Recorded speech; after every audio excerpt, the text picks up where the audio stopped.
श्री कृष्णा, आप सभी को चैत्र मास के कृष्ण पक्ष की आने वाली एकादशी की ढेरों शुभकामनाएं।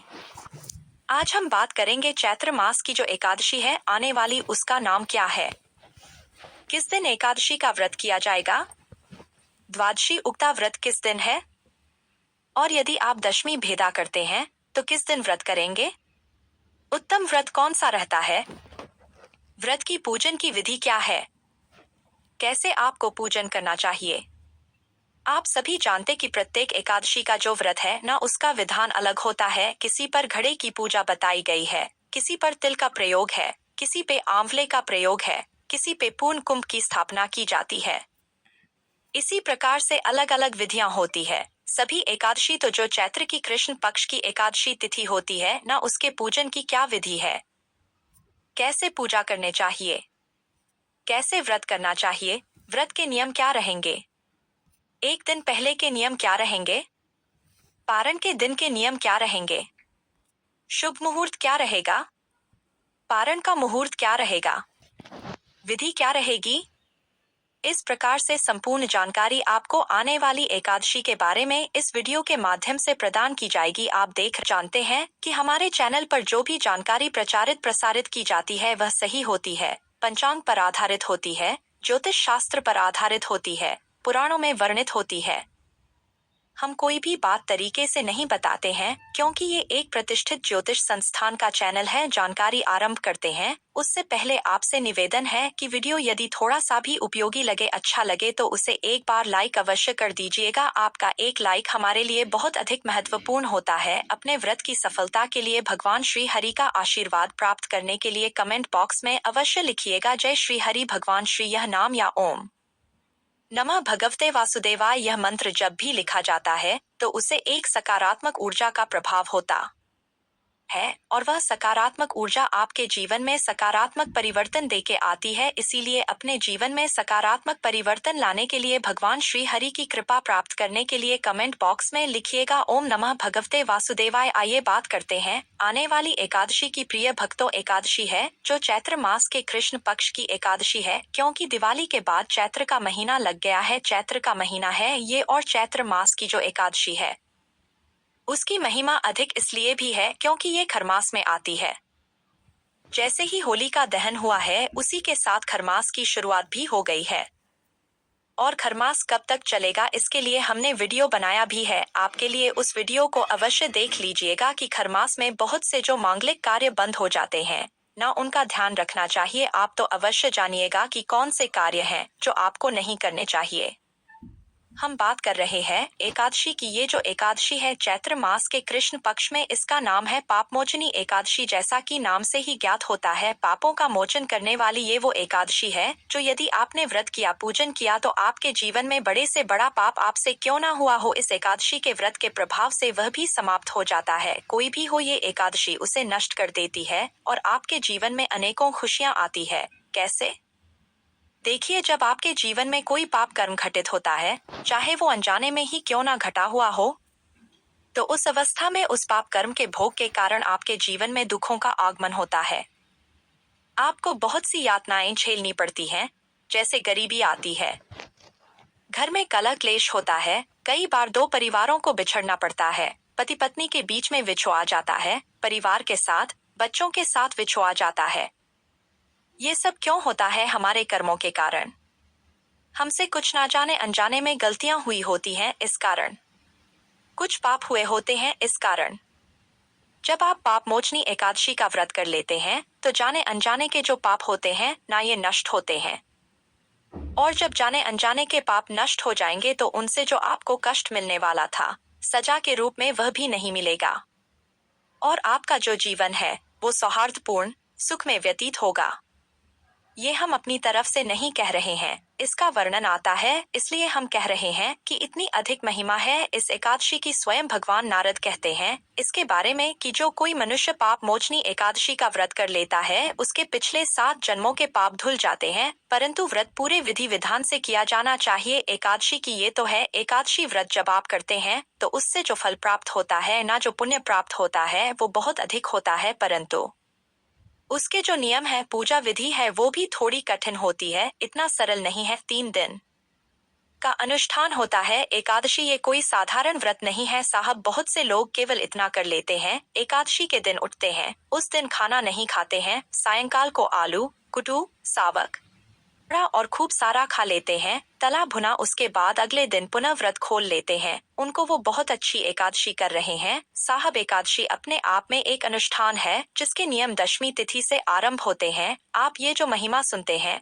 ना एकादशी के बारे में कि एकादशी का एक व्रत करने से एक बड़ा सा पापी मनुष्य भी किस प्रकार से तर्क या अगले जन्म में राजा बना और किस प्रकार से भगवान स्वयं उसकी रक्षा करते हैं। एकादशी की अनेक कथाओं में अनेक जो हैं ऐसे विवेचन आते हैं जहां पर बहुत बड़े से बड़ा पापी भी एक एकादशी के पुण्य प्राप्त आप सब पापों से मुक्त होता है। परंतु उसकी विधि तो जानिए ना साहब। वो तब होता है जब आप सही प्रकार से व्रत को कहते हैं, पूजन को करते हैं। एक चीज दूसरा, कहीं ऐसा तो नहीं कि आप पाप ही इस उद्देश्य से कर रहे हैं कि अभी हम पाप कर लेंगे, कोई बात नहीं, बाद में एकादशी कर लेंगे, उससे सारे धुल जाएंगे। तो साहब इससे तो पाप नहीं धुलने वाले हैं, ये ध्यान रखिएगा। हमारे बहुत से दर्शक कई बार कहते हैं कि पंडित जी, आप कहते हैं कि एकादशी इतने पाप नष्ट कर देती है, इतने पाप नष्ट कर देती है। फिर तो लोग ऐसा कि खूब पाप करेंगे और फिर सोचेंगे कि चलो एकादशी का व्रत करके धो लेंगे। ऐसा नहीं है। अनजाने में हुई गलतियों की क्षमा याचना होती है साहब। आप जानबूझ के कोई गलती करेंगे, आप भगवान के साथ छल करेंगे और भगवान को ज्ञात भी नहीं होगा। इतने भोले कैसे हो सकते हैं आप साहब? वो ईश्वर हैं, परमात्मा है। आपके दिमाग में जरा सा कुछ आता भी है ना ऐसा विचार तो उससे पहले उनके पास सूचना होती है, और उसका दुष्परिणाम कैसे होगा फिर आप देखिएगा। तो ऐसा नहीं है कि जानबूझ के कोई भी पाप कर्म करें और उसके बाद कहें चलो मैंने एकादशी कर ली अब तो धूल जाने चाहिए। वो उल्टा दोषपूर्ण कार्य है क्योंकि आप भगवान के साथ छल कर रहे हैं। तो ऐसा कभी नहीं करना चाहिए। तो इस प्रकार से एकादशी की बहुत अधिक महिमा है। अब हम बात करते हैं इस एकादशी की, आने वाली जो एकादशी है पापमोचनी एकादशी, इसके व्रत की विधि क्या है, नियम क्या है, भोग आपको क्या लगाना चाहिए इस एकादशी पर। तो एकादशी का व्रत आप जिस दिन कर रहे हो अब किस दिन करना है ये तो हम आपको बताएंगे आगे के एकादशी का व्रत आपको किस दिन करना है। एकादशी का व्रत आप जिस दिन कर रहे होंगे ना उससे एक दिन पहले से ही आपको कुछ नियमों का पालन करना होता है। वो जो नियम है उनमें यह है कि एकादशी के व्रत से एक दिन पहले आपको मसूर की दाल का त्याग कर देना चाहिए, चने की दाल का त्याग कर देना चाहिए, हरी पत्तेदार सब्जियां भी नहीं खानी चाहिए और शहद भी नहीं खाना चाहिए। इनको वर्जित बताया गया है। दशमी तिथि को ही अर्थात व्रत के एक दिन पहले से ही इनको त्यागना है। एकादशी के दिन जब आप सूर्योदय से पहले सूखे उठेंगे तो उठने के बाद आपको ब्रश आदि नहीं करना चाहिए। जो टूथ ब्रश करते हैं ना, आप दंत धावन नहीं करना चाहिए। किसी भी मंजन या किसी भी पेस्ट का प्रयोग नहीं करना चाहिए। क्यों? क्योंकि सभी मंजन और पेस्ट के अंदर या तो नमक होता है या तो केमिकल्स होते हैं और दोनों ही आपके व्रत को खंडित करते हैं। तो एकादशी के व्रत वाले दिन आपको मंजन आदि का प्रयोग नहीं करना चाहिए। उठने के बाद स्नान आदि करके स्वच्छ वस्त्र धारण करके आप पूजन करेंगे। यहाँ पे सवाल आता है, पंडित जी बिना ब्रश के तो रह नहीं सकते, तो क्या करें? देखिए बहुत सारे व्रत के मंजन और पेस्ट आते हैं, वो आप कर लीजिएगा। अगर आपको ज्ञात ना हो तो कमेंट बॉक्स में लिख के पूछ लीजिएगा, हम आपको अवश्य बता देंगे कि कौन से व्रत के मंजन और पेस्ट हैं जो आप ले सकते हैं। स्नान आदि करके स्वच्छ वस्त्र धारण करके भगवान सूर्यदेव को जल दीजिएगा और जो आपका पूजा स्थल है जहां आपने एकादशी का पूजन करना है ना, वहां पर आप आसन लगा के बैठ जाइएगा।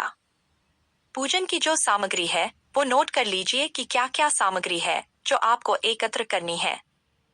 आप लिए पूजन की सामग्री होनी चाहिए एक तांबे का लोटा जिसमें आप पहले गंगाजल भरेंगे, उसके बाद उसमें शुद्ध जल भरेंगे।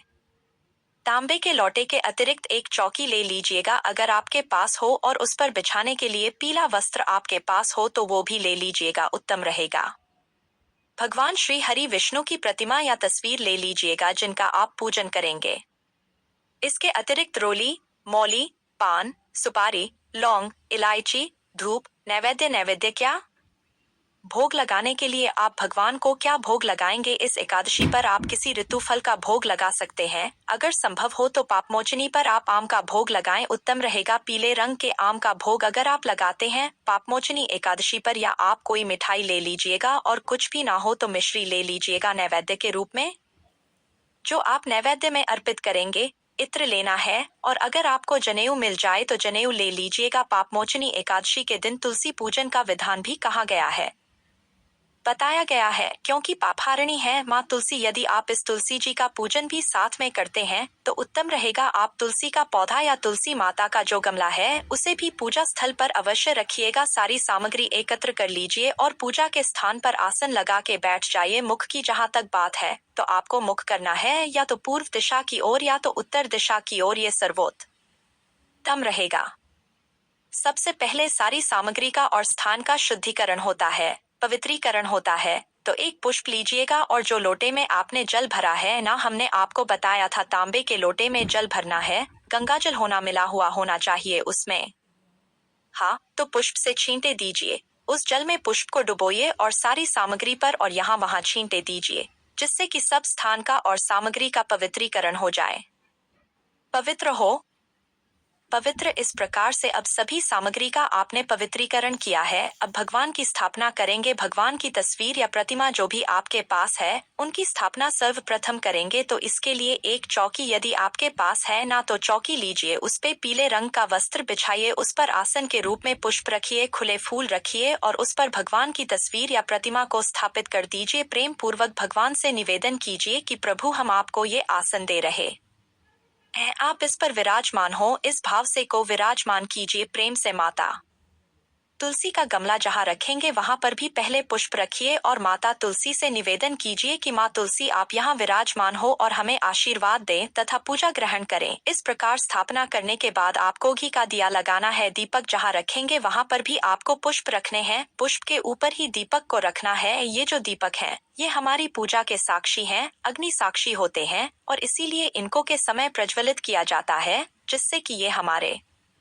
साक्ष्य के रूप में कार्य करें। तो इन अग्निदेव को भी हिलाना नहीं है वहां से, और इनको भी आसन देना है पुष्प के रूप में। उसके ऊपर ही आपको दीपक को विराजमान करना है और धूप को लगा दीजिए। अब आप अपने हाथ धोएंगे और आगे जैसे जैसे प्रक्रिया बताते जाएंगे वैसे वैसे करते जाइएगा। पूजन में आगे बढ़ते हैं तो सर्वप्रथम चम्मच से अपने सीधे हाथ में जल लीजिए और हाथ धो लीजिए। हाथ धोने बाद अब एक एक चम्मच जल आचमनी करेंगे। हम यहाँ से मंत्र बोलेंगे, एक मंत्र पर एक बार जल पीना है। ओम माधवाय नमः, ओम केशवा नमः, ओम नारायणाय। इस प्रकार से एक एक मंत्र पर आपने जल पिया। अब आप हाथ धोएंगे। ओम ऋषिकेशाय नमो नमः, हस्तो वृक्षाले नमः, हाथ धो लीजिए। हाथ धोने के बाद अपने आप को तिलक कीजिए, मौली बांधिए। आपके पारिवारिक जल साथ में बैठकर पूजन कर रहे हैं तो उन्हें भी तिलक कीजिए, मौली बांधिए और व्रत करने का संकल्प कीजिए। संकल्प करने के लिए अपने सीधे हाथ में जल लीजिए। 1 रुपए का सिक्का कम से कम रखिए, अधिक जो भी आप रखना चाहे वो रख सकते हैं। संकल्प जो है वो किसी भी व्रत में आपको अवश्य ही लेना चाहिए। संकल्प ही वह विधि है जिससे आपके सभी पुण्य आपके से एकत्र होते हैं।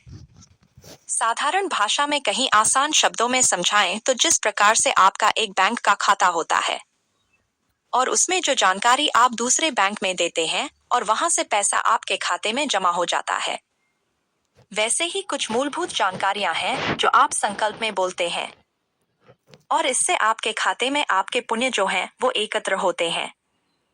क्योंकि आप किस काम के लिए कौन सा कार्य कर रहे हैं, क्यों कर रहे हैं, कौन है आप, कहाँ बैठ के क्या कर रहे हैं, इसके साक्षी कौन है, उसके आधार पर ही तो आपका लाभ होता है ना।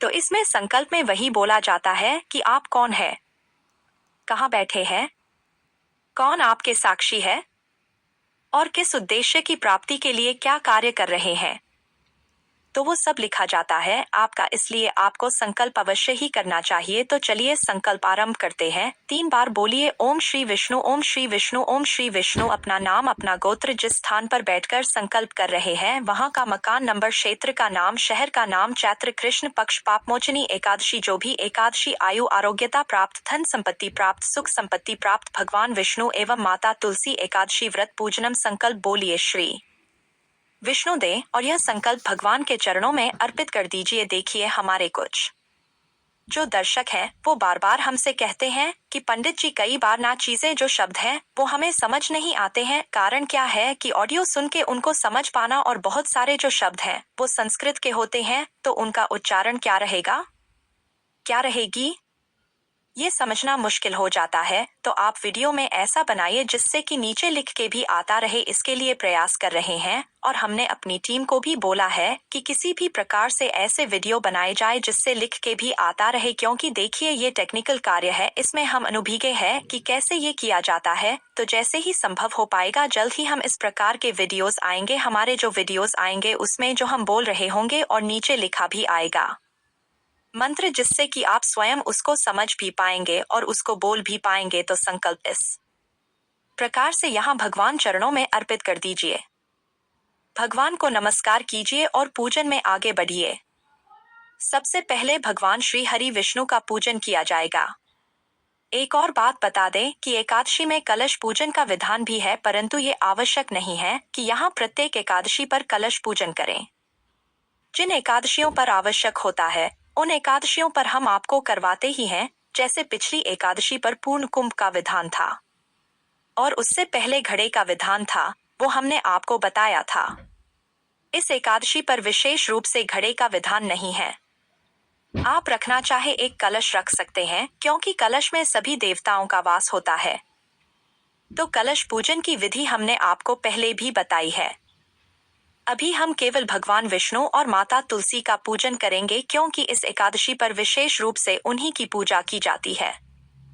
भगवान विष्णु को पाद्य अर्घ आचमन ही अर्पित करेंगे। अभी यदि आपके पास भगवान की प्रतिमा है तो उसे किसी पात्र में रखिए, किसी प्लेट में, किसी ऐसे पात्र में रखिए जिससे कि जब आप उन्हें जल अर्पित करें तो वह जल इधर उधर ना फैले, पैरों में पूजा की सामग्री ना आए। जो लोग तस्वीर पर पूजन कर रहे हैं भी वहां पर एक पात्र जैसे कटोरी आदि कुछ रख लीजिए, जिसमें आप पूजा का जल और पूजा की सामग्री अर्पित करेंगे। इससे क्या होगा कि जो सामग्री है या पूजा का जल है वो पैरों में नहीं आएगा। सबसे पहले भगवान को उपाध्याय आचमन ही अर्पित करेंगे। 1 चम्मच लीजिए, चम्मच से एक एक चम्मच जल अर्पित कीजिएगा। जब हम बोलेंगे समर, जो प्रतिमा पर पूजन कर रहे हैं वो प्रतिमा को अर्पित कीजिए। जो तस्वीर पर पूजन कर रहे हैं वो सामने रखे पात्र। इस प्रकार से ऐसा होता है कि जब भी भगवान आए हैं तो आप उनको पद्य अर्घ्य आचमनी कराते हैं। विश्राम किया भगवान ने, अब उनको स्नान कराएंगे। स्नान कराने के लिए प्रेम पूर्वक पुनः 1 चम्मच जल लीजिए और अर्पित कीजिए। जो प्रतिमा पर पूजन कर रहे हैं वो भगवान का अभिषेक भी करा सकते हैं। जैसे शिवलिंग पर जल चढ़ाते हैं ना, वैसे ही की प्रतिमा को जल चढ़ाएंगे। आपके पास गंगाजल मिला हुआ जल होगा, वह चढ़ाइएगा। स्नान कराने के बाद पंचामृत स्नान कराएंगे। तो पंचामृत बनाइएगा। पंचामृत कैसे करेगा? पंचामृत बनाने के लिए कच्चा दूध लीजिएगा, दही लीजिएगा, घी लीजिएगा, शक्कर लीजिएगा। शहद के स्थान पर गंगाजल मिला लीजिएगा, क्योंकि एकादशी के दिन हम स्वयं शहद का नहीं कर सकते, तो भगवान को भी अर्पण नहीं करना चाहिए।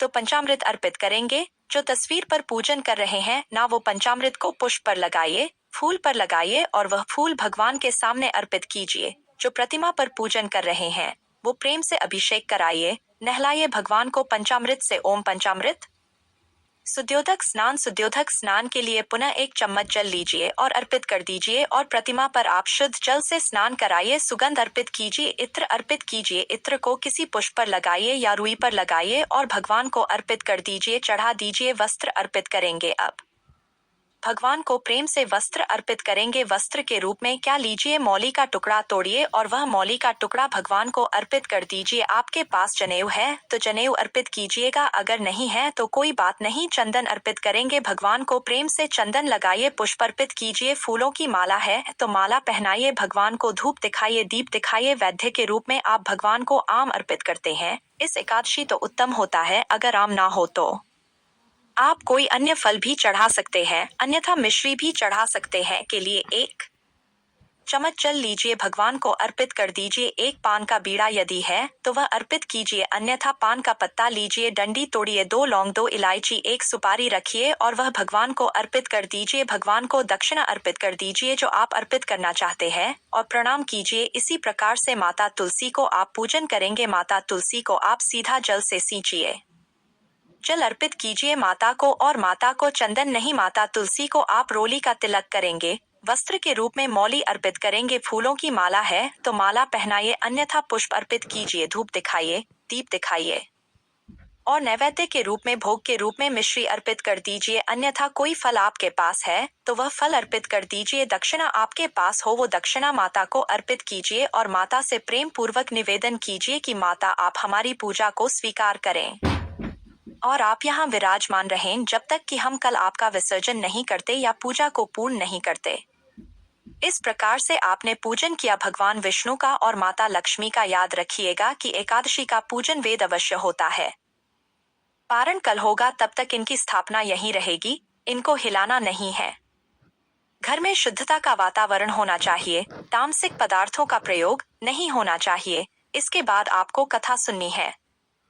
कथा सही जो कथा हो उसी को सुनिएगा, क्योंकि YouTube पर कई बार बहुत से चैनल किसी भी कथा को किसी भी नाम से चला देते हैं, तो सही कथा का ही श्रवण करें। व्रत का पूर्णता के लिए आवश्यक है। यदि आप चैनल पर नए हैं तो सब्सक्राइब कर लीजिए, क्योंकि ये ज्योतिष संस्थान का चैनल है।